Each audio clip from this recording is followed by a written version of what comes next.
ফাইনালে তামিমের বরিশাল নাকি চট্টগ্রাম, জিতবে কোন দল? ম্যাচ শুরুর আগেই ফলাফল প্রকাশ করলো জ্যোতিষ টিয়া। দর্শক বিস্তারিত দেখুন পুরো ভিডিওতে। ভিডিওটিতে একটি লাইক দিয়ে সাথেই থাকুন। প্রথম কোয়ালিফায়ারে জিতে বিপিএল এর ফাইনালে উঠেছে ফরচুন বরিশাল।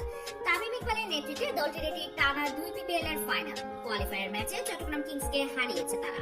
দ্বিতীয় কোয়ালিফায়ারে জিতে বিপিএল এর ফাইনালে উঠেছে চট্টগ্রাম। টানা 2 জয়ে এলিমিনেটরে আসে খুলনা, সেখানেও জয় পায় দলটি। তবে কোয়ালিফায়ারে ইনিংসের শেষ বলে 4 মেরে জয় তুলে নেয় চট্টগ্রাম। আগামী 7 ফেব্রুয়ারি শুক্রবার বিপিএল এর ফাইনালে মাঠ গড়াবে। ওই ম্যাচে বরিশাল ও চট্টগ্রাম মুখোমুখি হবে। আর ম্যাচ শুরুর আগে ফলাফল প্রকাশ করলো জ্যোতিষ টিয়া, যেখানে চট্টগ্রামকে হারিয়ে বিপিএল এ আবারও চ্যাম্পিয়ন হবে বরিশাল। দর্শক, এবারে বিপিএল কে আবারও চ্যাম্পিয়ন হবে তামিমের বরিশাল নাকি চট্টগ্রাম? কমেন্ট করে জানিয়ে দিন। তবে বিপিএল এর ফাইনাল ম্যাচ রাখা হয়েছে সন্ধ্যা 7টায়। টিভিতে বিপিএল ফাইনাল দেখা যাবে টি স্পোর্টসে। স্টেডিয়ামে বসে ফাইনাল দেখতে অনলাইন মধুমতি ব্যাংকের নির্ধারিত শাখা ও অল্প কিছু সংখ্যক টিকিট পাওয়া যাবে মিরপুর স্টেডিয়াম সংলগ্ন বুথে।